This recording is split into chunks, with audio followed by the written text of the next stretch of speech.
The ওয়ালে আপনাদের স্বাগত। 28শে ফেব্রুয়ারি চূড়ান্ত ভোটার তালিকা প্রকাশিত হয়েছিল এবং সেখানে আমরা দেখেছিলাম যে একটা বড় সংখ্যক ভোটার তাদের নাম বাদ যায় এবং একই সঙ্গে কিন্তু বিবেচনাধীন যে সংখ্যাটা সেটাও বেশ বড় একটা সংখ্যা ছিল। একদম স্পেসিফিক করে বলতে গেলে 63,66,952 জনের নাম বাদ যায় এবং বিবেচনাধীন যে সংখ্যা সেটা ছিল 60,06,675 জন। গতকাল গোটা দিন আমাদের নজর ছিল কমিশনের ওয়েবসাইটে সাপ্লিমেন্টারি লিস্টের প্রথম তালিকা প্রকাশ হওয়ার দিকে এবং আমরা দেখলাম একেবারে রাতের দিকে কমিশন কিন্তু সেই তালিকা প্রকাশ করলো। কিন্তু বেশ কিছু ধোঁয়াশা এই তালিকা প্রকাশের পরেও থেকে গেছে।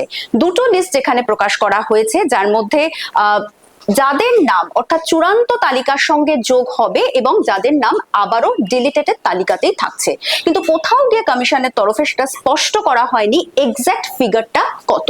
খুব স্বাভাবিকভাবে একটা আশঙ্কা থাকছে। গতকালও আমরা একটা আলোচনা করেছিলাম, আপনাদের সামনে তুলে ধরেছিলাম যে এই আশঙ্কার জায়গাটা কোথাও গিয়ে থেকে যাবে যে আপনি ভোটের দিন সকাল পর্যন্ত জানতে পারছেন কিনা যে আপনার ভোটাধিকার আপনি প্রয়োগ করতে পারবেন কিনা। যাদের নাম ডিলিটেড হলো তারা কিভাবে পরবর্তী অপশন যা যা থাকছে কিভাবে সেখানে আপনারা সেই ব্যবস্থা নেবেন এবং কাদের নাম থাকছে সেই তালিকাটা যদি আপনারা দেখতে চান কিভাবে দেখবেন, আসুন আপনাদের দেখিয়ে দেওয়া যাক। সার্চ ইঞ্জিনে গিয়ে প্রথমে টাইপ করুন voter.eci.gov.in, তারপরে কমিশনের সিও ওয়েস্ট বেঙ্গল এই সাইটটাতে আপনি ক্লিক করুন। করলে এই পেজটা ওপেন হবে এবং এখান থেকে supplementary list number 1 to the final এখানে ক্লিক করুন।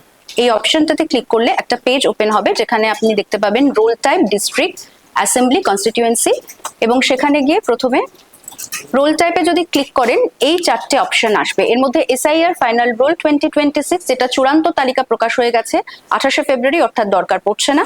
এসআইআর ড্রাফট রোল যেটা প্রাথমিক তালিকা প্রকাশ হয়েছিল। আপনার যে দুটো দেখতে লাগবে তার মধ্যে অ্যাডজুডিকেশন সাপ্লিমেন্টারি লিস্ট নাম্বার 1 বা অ্যাডজুডিকেশন ডিলিটেড লিস্ট নাম্বার 1।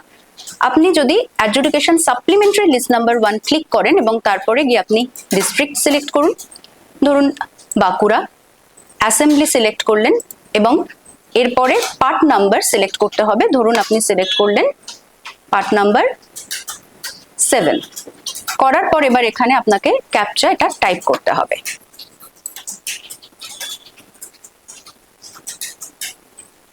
এবারে এই অপশনটাতে সেভ করতে হবে। এবার দেখতে পাচ্ছেন এখানে যে ডাউনলোড অপশনটা রয়েছে এটাতে ক্লিক করলে এখানে এই সাপ্লিমেন্টারি পেজের এইটা বেরোবে। এখানে যে তালিকাটা থাকছে তার মধ্যে যদি আপনার নাম এবং ফটো থাকে তাহলে মূল তালিকা অর্থাৎ যে চূড়ান্ত তালিকা প্রকাশিত হয়েছিল সেখানে কিন্তু আপনার নামটা অ্যাড হবে এবং আপনি ভোট দিতে পারবেন, অর্থাৎ 2026 বিধানসভা নির্বাচনের আপনি আপনার ভোটাধিকার প্রয়োগ করতে পারবেন। দ্বিতীয়ত হচ্ছে যদি ডিলিটেড এই অপশনে যদি আপনার নাম রয়েছে কিনা সেটা আপনাকে দেখতে হয়, তাহলে অ্যাডজুডিকেশন ডিলিটেড লিস্ট নাম্বার 1-এ আবারও ক্লিক করুন। ক্লিক করে আবারও সেই একইভাবে আপনাকে ডিস্ট্রিক্ট সিলেক্ট করতে হবে, অ্যাসেম্বলি সিলেক্ট করতে হবে এবং আপনার পার্ট নাম্বারও সিলেক্ট করতে হবে। করার পর সেই একই পদ্ধতিতে এখানে ক্যাপচা দেওয়ার পরে সেই একইভাবে ডাউনলোড করতে হবে। দেখুন লেখাই আছে বিচার বিভাগীয় কর্মকর্তার রায়ের পর মুছে ফেলা হয়েছে, অর্থাৎ আপনার নাম এখান থেকে ডিলিট হয়েছে। যদি আপনার নাম ডিলিট হয় এবং এই তালিকায় যদি আপনার নাম থাকে সেক্ষেত্রে আপনি কি করবেন। দেখুন স্পষ্টভাবে এখানে লেখাই রয়েছে যে উক্ত বিয়োজিত তালিকায় যদি আপনার নাম না থাকে সেক্ষেত্রে 15 দিনের মধ্যে অনলাইন বা অফলাইন পদ্ধতিতে আপনি আবারও আবেদন করতে পারবেন। ভারতের নির্বাচন কমিশন কর্তৃক 20/3/2026 তারিখে যে বিজ্ঞপ্তি প্রকাশ হয়েছে সেই অনুযায়ী যদি নাম না থাকে তাহলে ট্রাইব্যুনালে আপনি অ্যাপিল করতে পারবেন, অর্থাৎ আবেদন করতে পারবেন।